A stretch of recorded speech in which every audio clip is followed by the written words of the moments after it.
Hello കുഞ്ഞോളെ, എന്തൊക്കെയുണ്ട് വർത്താനം? സുഖല്ലേ? ആ നല്ല സുഖാണ്, പരമ സുഖാണ്, പേരും സുഖാണ്. സുഖം കൊണ്ട് ഇപ്പൊ നിക്കാൻ പറ്റും. ഇങ്ങനെ കത്തണ കുഞ്ഞോളെ. ഞാനേ ഇന്റെ ഒരു മാല പൊട്ടിയിട്ട് ഞാൻ എത്രങ്ങാനും ദിവസം ഇങ്ങോട്ട് പൈസ ശരി ആ മാരൊന്ന് വളക്കാനാണെന്ന് പറഞ്ഞാണ്ട് ഒരു ഉറുപ്പിങ്ങൾ അയച്ചു തന്നിക്കുന്നത്. അതിനിവിടെ പൈസ പൈസ ആയിട്ടില്ലേ? എന്ത് ചോദിച്ചാലും പൈസ ആയിട്ടില്ല. ഇപ്പൊ അടുത്ത മാസം നിക്കാൻ പുതുക്കാനും പിന്നെ നാട്ടിൽ പോരാൻ പിന്നെ ഭാരത്തേനും കടം വാങ്ങേണ്ടി വരും.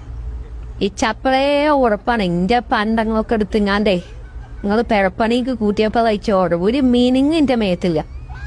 എന്നിട്ട് ഇപ്പൊ ഞാന് ഒരു കൂട്ടിങ്ങാണ്ട് വാങ്ങിയ ഒരു മീനിങ്ങാണ്. അതാണ് പൊട്ടിയിട്ട് അത് വളക്കാൻ ഇങ്ങനത്തെ പൈസ ഇല്ല. അപ്പൊ ചോദിച്ചാ നിങ്ങൾക്ക് ഇക്കാൻ പുതുക്കാം, പിന്നെ എന്തേലും ചോദിച്ചാൽ നിങ്ങൾക്ക് ഫീൽ ഇതാക്കും. ഇതെന്നോട് നിങ്ങൾക്ക് പറയാല. ഇത് ഇപ്പൊ എന്റെ പണ്ടം കൊണ്ട് എന്റെ പണ്ട 10 വാരം ഉണ്ടെങ്കിൽ ഇപ്പൊ എത്രങ്ങാനും കാൽമക്കും കയ്യമ്മക്കും കൗത്തുക്കും തലേക്കും ഒക്കെ ഉണ്ടായില്ലേ.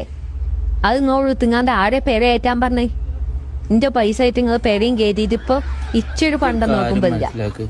എന്റെ ഈ 10 പവന്റെ പണ്ടം വിട്ടുങ്ങാണ്ട് എനിക്ക് ആകെ കിട്ടിയിരിക്കണം 5 ലക്ഷം റുപ്യ.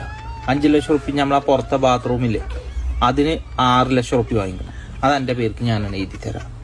മതിയോ? നിങ്ങൾ അന്ന് വാങ്ങിയ 10 പവനല്ല ഇപ്പൊ. ഇപ്പൊ ആ പഴത്തിന് നല്ല നിങ്ങളെ നല്ല പൈസേനപ്പോ. അപ്പൊ നിങ്ങൾ ആ പല കക്കൂസിന്റെ ഇതുമ്പേനും പറഞ്ഞാണ്ട് നിൽക്കണ്ട. വെറുതെ നിങ്ങൾ ഇളക്കണ്ട.